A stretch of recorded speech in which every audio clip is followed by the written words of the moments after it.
the weirdest things about playing the candidates tournament is because there's so much pressure and everyone's so on edge, they don't play the best moves. They really don't. The quality of the play in that tournament is much lower than it is in, say, just a normal round robin tournament like Tata Steel, for example, because everybody is too nervous and they don't play very well. The reason that you saw me just shake my head right there is because it just occurred to me, like, why didn't I just go d5 here?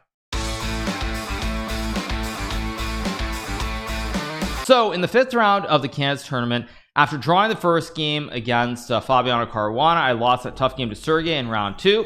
Then I drew in rounds 3 and 4 against Peter Svidler and on each gear with the white piece. I got my double white, so obviously the tournament did not get off to a great start.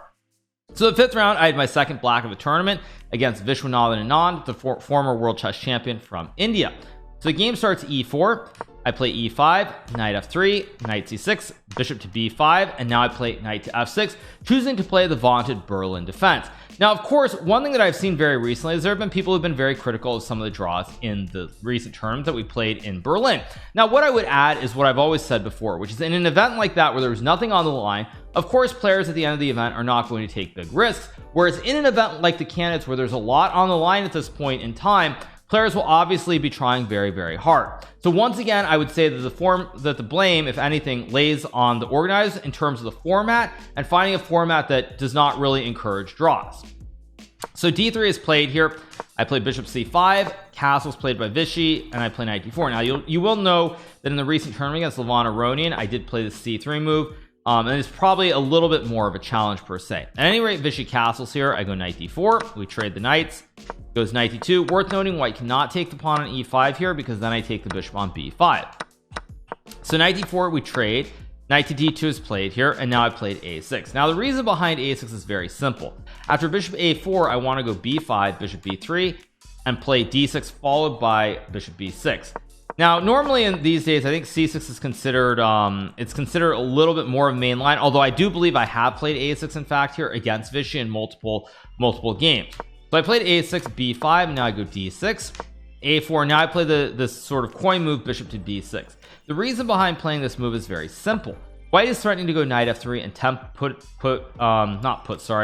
basically attack the bishop on d4 and gain some tempo. For example, say I were to, let's just say I castle here, knight f3. If I just play a move like h6, whoops, after knight takes, whoops, I think the glitch. Yeah, let me reload the page 1 second. As I was saying, in this position after a4, if I were to castle here after knight f3, I can't really play bishop b6, first of all because white can take and win a pawn, and so let's just say I play like a bishop d7 type move or something. After takes and say f4 here, white is doing very, very well. White has the bishop pair. White can also play e5, and this position is very hard to play for black. So you basically gain a tempo with this knight f3 idea, so I go bishop b6 right away. Now the reasoning behind this move, as we'll see after the next move, is that now when white takes on b5 here, I cannot take back because then white would capture the rook on a8. But here I can play this move bishop to g4. The knight guards the bishop and the bishop attacks the queen. And now after knight f3, I very calmly take the pawn because by moving the bishop, the queen and the rook are now protecting each other. So now we get rook takes a8, queen takes a8, h3 is played by Vishy, and now I play bishop e6. And I was very, very happy to get to this position in this 5th game because obviously it had been a big struggle for me. I'd lost the second game. I had those 2 whites against Peter and Anish, and I was not able to really get chances even to win the game. So it was very, very difficult. Can white go f3? No, f3 is not a move because if you play f3 here, my bishop would capture your king on g1. So that's why you can't play f3. But good question. So h3 is played here, bishop e6, and already I clearly have won the opening battle because while I think white has a very tiny advantage, the position is very stable. Both sides have a pretty solid pawn structure. There really isn't a lot going on here. No imbalance. As I said, pawn structure is the same. Bishops are pretty well placed for me, and I'm going to end up with double pawns on e6, but it's not that big of a deal. Whereas my suspicion is that during the game, probably Vishy had not looked at this line. I don't remember what Vishy's standing in the tournament was at this point, but I suspect that he had not looked at the setup with a6, b5, d6, bishop b6, and bishop g4. Because after I go bishop to e6 here, again, computer gives white a very small advantage, but black should be relatively fine. So we trade on e6 here. Knight to h2 played by Vishy, and now I just castle. And the point is, even if white gets f4 here, again, very, very stable pawn structure. I know I have the double pawns, but with this great bishop on b6 targeting f2 permanently, white doesn't really have much. So knight g4 is played here. I play queen to e8, bishop to e3 played by Vishy. We trade, and now I go queen to c6. Worth noting here that I cannot play knight g4 because if I do it in this order, white does not trade and make a draw here. This obviously would be completely drawish. All the pawns are very symmetrical, just queens on the board, easy draw. But to his credit, Vishy would not have done this. He would have played bishop takes b6 in between move, and now the problem is if I move the knight, he captures the pawn on c7, and if I play pawn takes bishop after queen takes, black is probably still okay here, but you have two sets of double stacks, and it's a little bit unpleasant here, a little bit unpleasant. Objectively, I think it should be a draw still, but with two sets of double pawns, it's going to be hard to play. So instead, in this position, I play bishop takes e3, Vishy plays knight takes, and now I go queen c6. Logical move here. Basically, my idea behind queen c6 is twofold. Number one, put pressure on c2, obviously with the queen potentially long-term attacking it. Plan B is also I might want to play d5 and put pressure on the pawn on e4 as well. So it's a dual purpose move. And the third reasoning, or actually the third and fourth reasons that it's a good move are I can also go rook a8 and take the a file because the queen guards a8. And the fourth reason is that I can put the queen potentially on c5 or b6 to target the diagonal towards the king on g1. So now he goes queen d2, and now I play d5. Now I am kind of surprised looking at this that I played d5 here. I do wonder why I did not go rook a8. Why did I not play rook a8 here? I'm a little bit confused, I have to say, looking at this. Why didn't I play rook a8? It's such an obvious move to go rook a2. Yeah, I don't know why I didn't go rook a8. I'm actually perplexed by my decision. My guess, actually, as I look at it more, is that I thought that Vishy could go queen b4, and the idea is if I go rook a2, there's queen b3 to hit the rook and the pawn, and that probably I got scared that what's going to happen is that I know computer says queen b6 is fine, but queen b3 attacking the pawn. And I probably got worried that after king f7, there's going to be something like white can go king h1, followed by some knight g4 and some f4 to attack on the f file towards the king. Again, not a whole lot here, and I can even just go queen a5, queen a2. But that's my suspicion, is that probably at the board I thought that this was a little bit scary with the idea of queen b3. I improved since 2016. Maybe I did, who knows. So I played d5 here. Again, what I would say though is this is another thing that I've alluded to before. So like now as I'm looking at this, it seems like a very obvious move, but one of the big differences between the candidates tournament and a lot of other tournaments is there's a lot more pressure, there's a lot more on the line, so it's also a lot easier to see the boogeyman and get afraid and see all the potential dangers that are looming in the position. I strongly suspect that's why I didn't do this, is because I just thought this queen b3 was going to be very scary. Like I probably saw something like this and I thought, okay, he's going king h1, knight g4, f4. It feels wrong, it looks scary. It's I mean, why do I want to take that risk? So that's probably the reason that I played d5 here. So now Vishy goes f3, of course. Now the reason that I don't really like d5 per se is that now, because I cannot actually break the pyramid here in the center of the board, the e5 pawn long term can become quite weak. If there's ever a knight g4, the pawn is just glued here because there's nowhere it can go, and so because of that, this can become a big weakness. So I play d4 here. Vishy goes knight g4. I trade. He takes with the h pawn, of course. If he takes with the f pawn, this should be a very easy draw. Like we trade rooks on f1, but after like queen c5, for example, it looks it should be very drawish here. So here Vishy plays h takes g4. I go h6 here. Now he goes g5. I trade, and now I take on c2. And unfortunately for Vishy, even though he's able to take this pawn on e5 here, I do win this pawn on d3, which is very important, because even though after queen e6, king h7, my king is a little bit open in this position, I do have a passed pawn that I'm going to be able to push down the board very, very quickly here from d4. So he goes check, king g8, and now Vishy makes the draw. There isn't really much else white can do here. If white tries to move like e5 and go queen e3, and then potentially even d3, d2, and it looks scary, although actually computer finds a nice tactic, which is here I have this very nice move, rook f6. Pawn takes loses to queen takes queen, and if you move the queen away, now I do the rook lift, and after king g3, I don't know if it's I think it's just queen e5 and king f2, and somehow black is winning, maybe just d3 here, for example, and should be pretty clean. So basically Vishy ends up repeating, and I get a very easy draw in this fifth round of the candidates. This was one of those games I was very happy with, because after sort of not getting anything with white in those two games in rounds 3 and 4 against Peter and Anish, definitely in the fifth game, against Vishy, with the black pieces, you're expecting to be under some pressure, and you just want to be solid and move on to the next game. So I drew this fifth game, probably the most uneventful game I had in the tournament. So I remained on the score with 4 draws and 1 loss, and still a little ways out of the out of first place. So now we'll move on to the very fateful 6th round game. So in the 6th round game, I played with the black pieces. I get the double blacks now against Vishy and Levon Aronian. So you see, this is why the tournament swings are so tricky in a tournament like the Canada. You get those 2 whites, you have to kind of really put pressure on, because then right after that you get 2 blacks. How was I feeling at this point? Not great. I was not feeling great throughout the tournament. Again, I think I had a pretty pessimistic mindset, because again, in the Canadas, everyone's so well prepared that you really don't feel like you're going to have many opportunities to win games. And because you don't feel like you're gonna have many opportunities, you feel like already the tournament's slipping away from you. Your dreams are slipping away, and you don't feel great. How was Lev doing? Oh, Lev was doing great in the candidates. I think he was on even, or he was very close to the top of the standings, like he always is in the candidates, until the very end when he completely collapses. So Lev was doing quite well. I think after this win he was actually tied for first, if I'm not mistaken.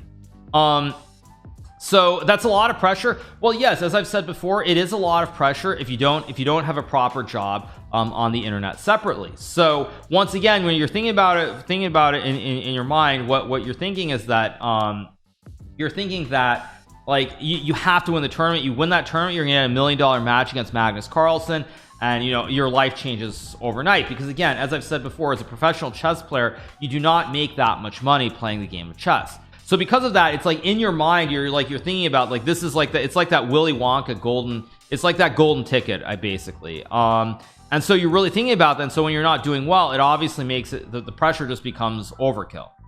So all right, let's move into the 6th round game. So d4 starts.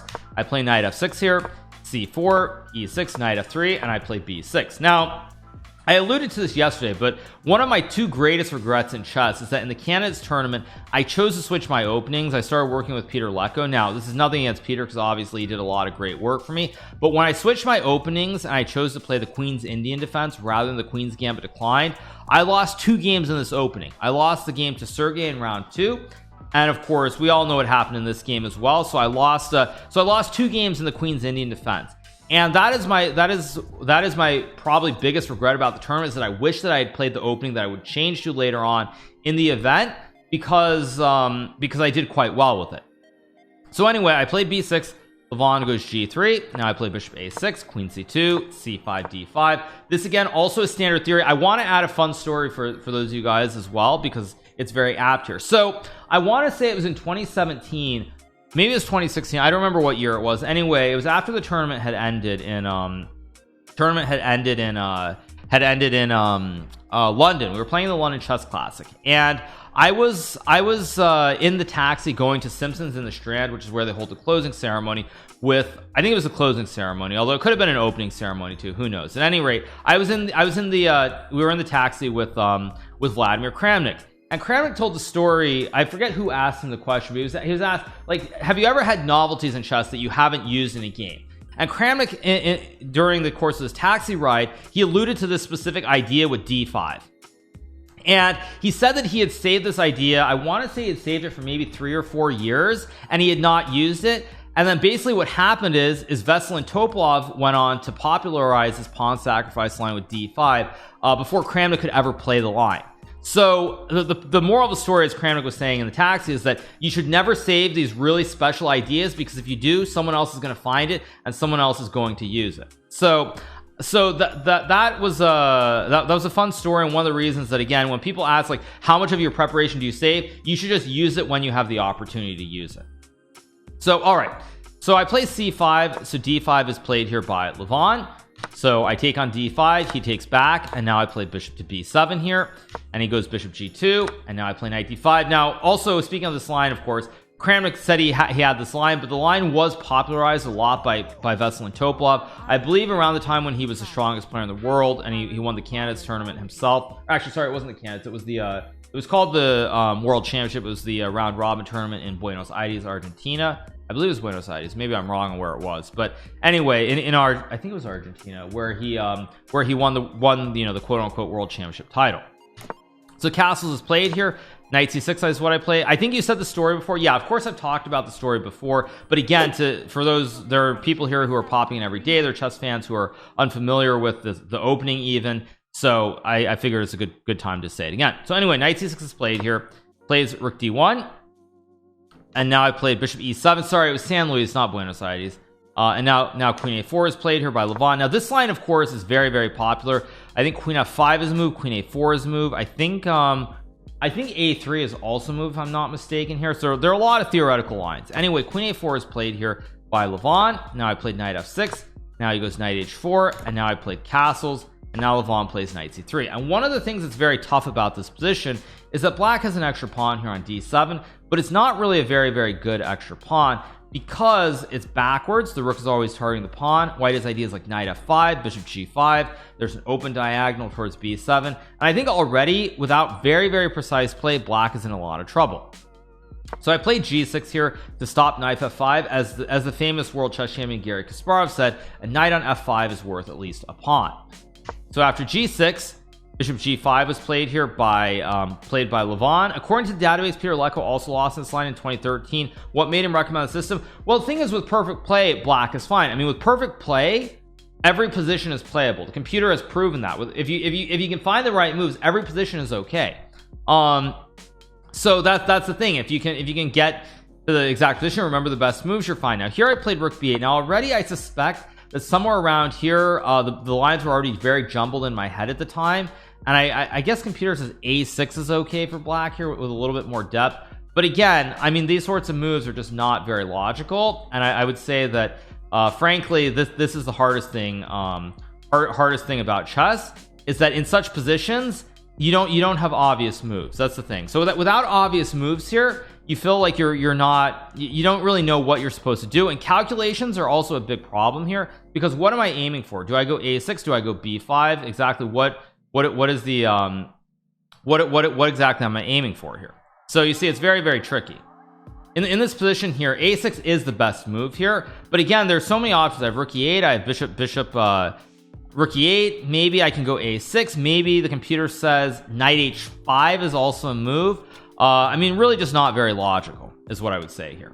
So in this position, there just aren't really a whole lot of options for me, and now I make a bad move. I play this move rook to b8. Now I don't know, again, I don't remember if this was something that I had looked at prior to the game or not, because rook b8 just seems like a very strange it just seems like a very strange move. So I'm not really sure if I did it or I didn't do it, but just not normal. So all right, at any rate, this is the point, is when you get to such positions, you don't know exactly what the idea is, and your opponent is still blitzing out moves. Now Levon at this point, I'm pretty sure, was still in his preparation here, so it's very unpleasant. So I go rook b8 here, and I think the reason that I played rook b8 here was very simple. After rook b8, I wanted to go knight d4. I thought, in this position, what is white's strongest piece? The bishop on g2 is a big problem here. It's very well placed, and I don't know what exactly I'm aiming for. So I played rook b8. The idea is, let's just say I play a move like rook c1, I go knight d4, and now I get rid of this powerful bishop, and after like e3, knight e6, the rook guards the pawn. Now everything for white is a little bit misplaced, and black should be better. So I played rook b8, and again, on this game, I don't really remember if this was prep or if rook b8 was prep, or if I thought, again, in some position rook b8 was a move, so it made sense because I was able to conceptually understand the idea of knight d4. So he plays bishop f4 here. I go rook c8. Now he goes bishop h6. I go rook e8, and now Lev plays queen f4 here. Very strong move. Once again, very tough to play. The idea is that if I play a move like, let's just say, I'll just play a move like bishop a8 just to illustrate the point. Obviously it's not a good move. White might have ideas like knight f5 here, and if I take, there's check, and of course the classic lobster pincer checkmate here with queen g7, and so it's just very hard to play. So after queen f4 here, I played a bad move. I played knight a5.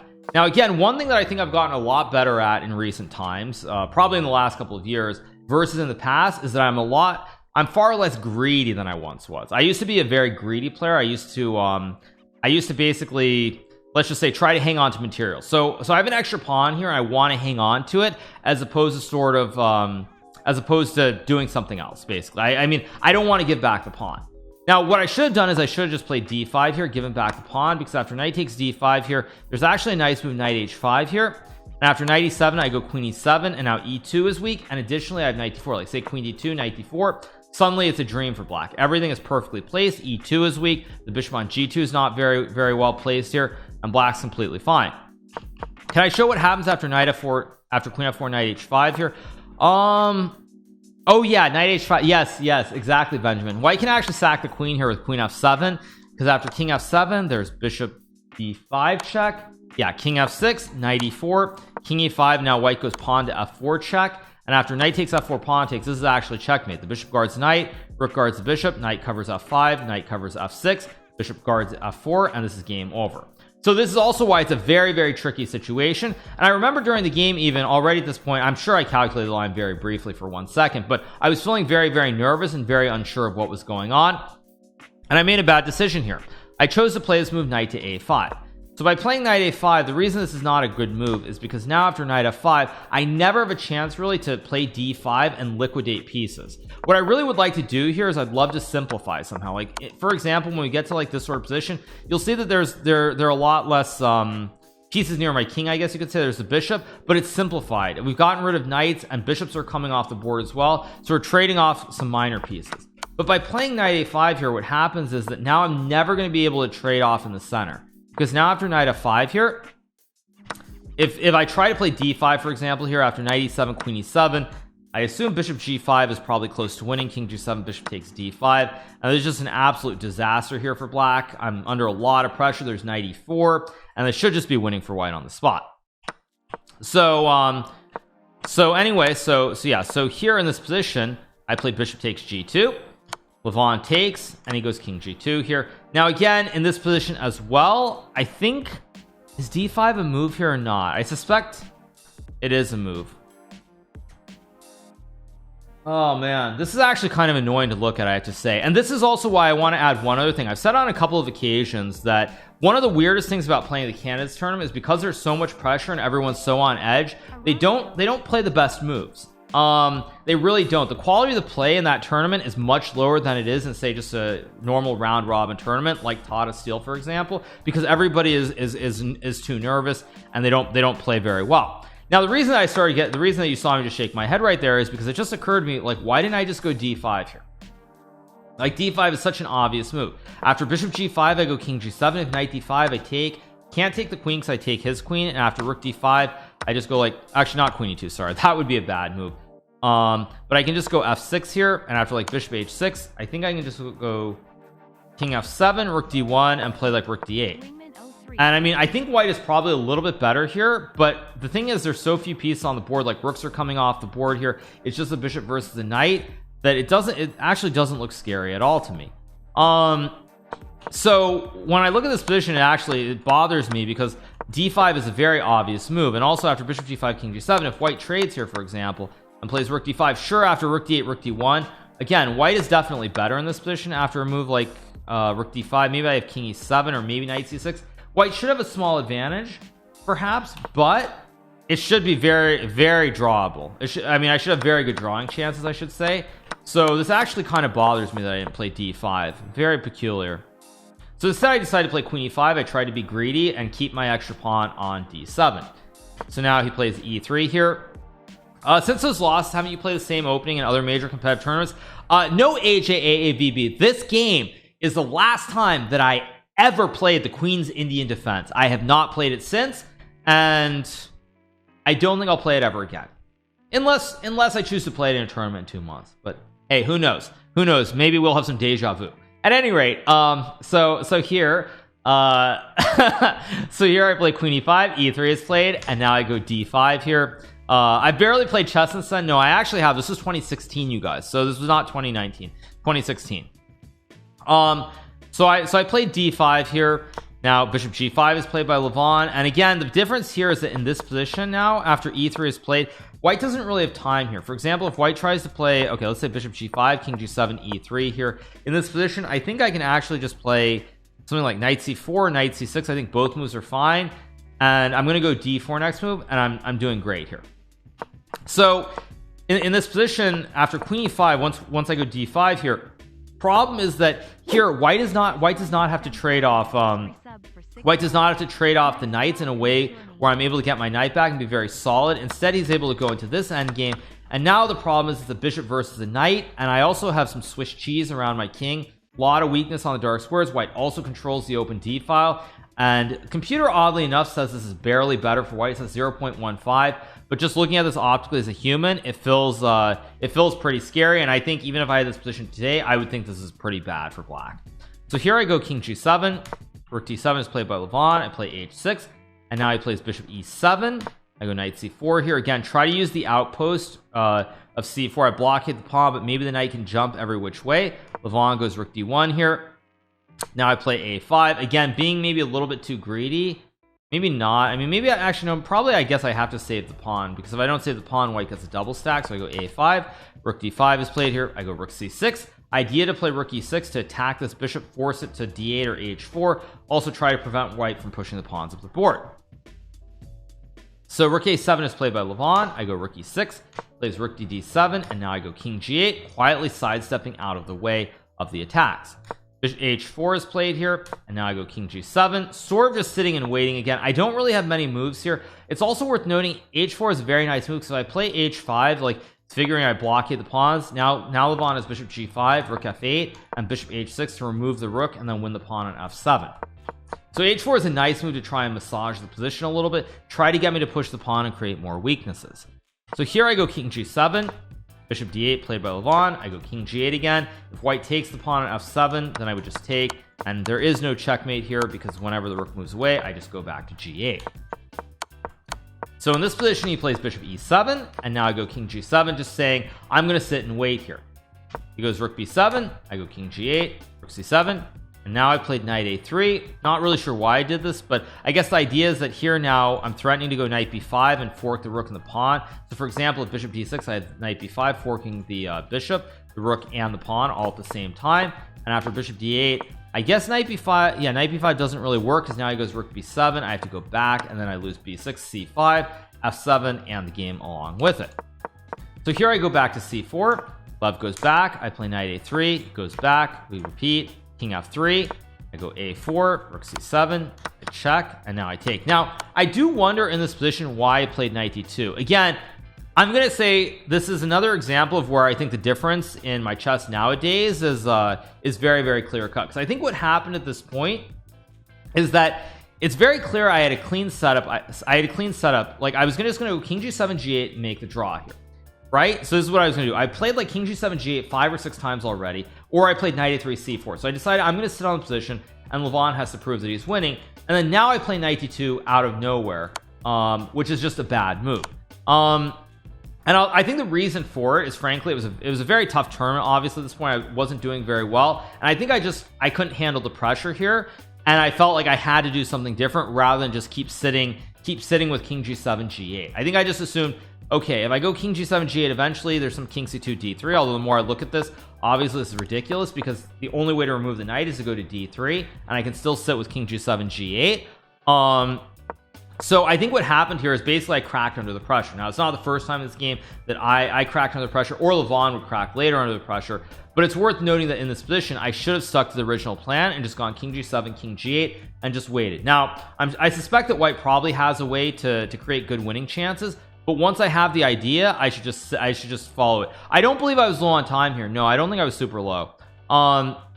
So I play knight d2, and the problem with this is now Levon can take. He doesn't go king e2, because now after knight e4, I'm basically going to get some forks. c3 is weak, f2 is weak. The knight also covers some critical squares where the bishop could go to long term as well, so black should be fine. So he plays rook d2, takes, rook c6, rook e6, he trades, and now he goes c4. Now on first glance you look at this and think, well, there's a classic maxim or saying, which is that all rook and pawn endgames are drawn. But this one is not actually easy to play for a couple of reasons. First of all, I have a backwards pawn that's fixed by the pawn on c4. Additionally, a4 is a little bit weak for that reason as well, because I can never push the b pawn. The third problem I have here is the kingside pawns are also a little bit weak. So for example, if white can get h5 and he can start getting these pawns rolling up the board, long term there might be some issues here. Now I know you guys are going to look at the eval bar and say black is better, but it's not really about the exact position, it's about the themes that exist here. So it is a very tricky position for black to play. So I go king g7, e4 is played here by Levon. I go rook e8. Black is better. Well, as I said, you guys, one thing you have to do in games, and this is more a high level concept, so this is for people who are like master or even better than that, You have to look for the themes and then start working backwards and calculating the lines versus say doing the pure calculations, especially in rook and pawn endgames, because rook and pawn endgames is all about ideas as opposed to pure calculation for the most part, unless there's like a 20 move sequence where it's like forced right to the end. So e5 is played. Themes, yes, computers don't need themes because they can find the best move no matter what. So e5 is played here. Pawn structures and endgames is too much for my brain. And see, so now after e5, this is also the problem. It's like if I have this structure here, it's fairly decent. If I have this structure and it's black's move, and I can go like let me just get the position with it being black's move here, for example, I can go rook b8 and b5, and the pawn structure is very solid here for me. But the problem is here with the pawn being on h6 in this endgame, I always have to worry about this h5 move. So say for example I go like rook b8, which is what I play in the game. Now I have to be worried about like h5 and something like f5 followed by rook d7, and these pawns are very, very scary here on f5 and e5. But again, if I have this pawn on h5, white can't do that. And additionally, if I just play a waiting move, if we get this one, then suddenly the pawn and the king and everything is just running up here, and it's completely winning for white. So you have to be very, very careful about the pawn structures. So here after e5 I go rook b8. Now the idea behind it is quite simple. I just want to play b5, create an open file, because rooks are best on open files, whereas right now white controls the only open file with the rook on d2. So he goes rook d7 here. I go king f8, not b5, because after takes e6 I can very politely resign the game here. So I go king f8 to break the pin. No pin on the 7th rank. Goes f5 here. I take, and now he goes king f4, and I play b5. So now after pawn takes, rook takes, king takes f5, I play a3 here. The idea is quite simple. I want to go rook b2 and attack both pawns at the same time, whereas rook b2 right away allows f4, and then if I go rook a2 king f6, again I completely resign because white's threatening checkmate, and in this position after rook e7 takes with 2 connected rolling up the board, white is very clearly winning. Yeah, are we on a massive delay? There's been no knights on the board for like 5 minutes. True. So here I decide, okay, I play a3 for a couple of reasons. First of all, if white goes king f6, I have rook b6 check, so white will have to go back. This is step 1. Additionally, if white tries rook a7, now I mean maybe now I have like rook b2 f4, and maybe I can play something like king, maybe I go c4 king g7, but it's very tricky at any rate. So I play a3, he goes f4, I go rook b4, rook a7, and now I go c4. The idea behind c4, by the way, here is that quite simply, I'm willing to give up the a pawn because I'm assuming that if I can jettison the c for the a pawn, we're going to reach a 3 versus 2 here on the king side, which should be a draw. So f takes, I go rook b2, plays rook a6, and I go king g7, a4, c3, rook a7, c2, rook c7, rook b4, a5, rook a4, takes. So we reach this endgame. I don't need to go through the exact moves up to that sequence, and we reach this endgame where we have 3 versus 2, and this game should be a technical draw. Now, one funny thing about this position is this is a sense of deja vu.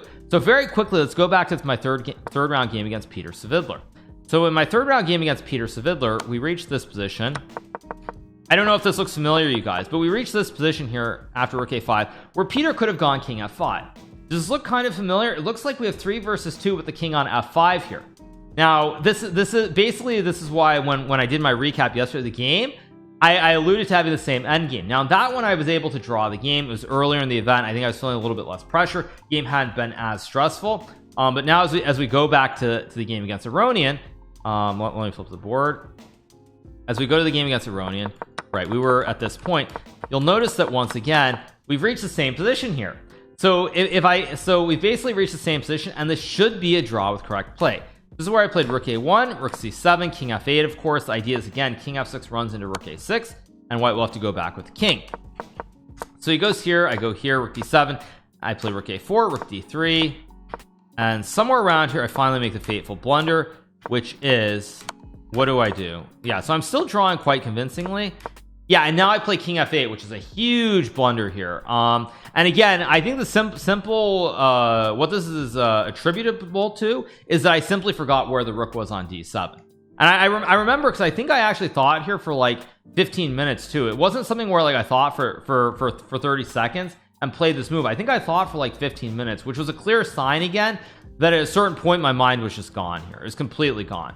Now there are a couple ways that I can draw this here. The first way to draw The first way and most obvious way to draw would be to play rook a5 to pin the pawn so that white cannot push. The second way would be to play rook a6 here, although again this one's a little bit iffy. I mean, maybe it's not iffy, but white can now go king g4 and maybe f5, because if I go rook a4 there's e6 to win the pawn on f7, and otherwise white gets f5 and king h5. And I mean, again, computer says this is still a draw with correct play, but it's very tricky. The best move I think here would have been to play rook a5. Also rook e2 is another way maybe, which is fairly safe, so I can just wait on e1 so there's no pawn push, but both of these moves would have drawn. But instead I play king f8, and after king f6 I simply realized that there's actually rook d6 here. Basically there was another variation earlier where there was rook d6. Let me go back just to show it, but I had a c pawn on the board. There was a position right here where if king f6 rook b6 check rook d6 here, I can take, and because I have the pass, oh wait, computer says +2. Wait,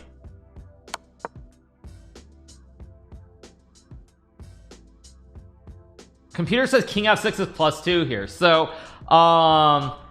So actually this takes me back to something I was going to say earlier. So once again, even though I made many mistakes in this game, you see Levon, he was feeling a lot of pressure too, and he made some very serious mistakes as well, because if he went king f6 here, he would have won the game on the spot. So anyway, back to the game.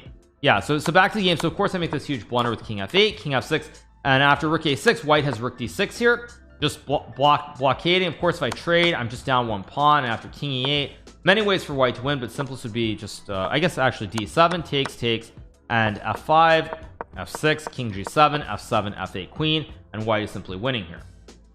So what white is completely winning in this position, so there isn't really much that I can do.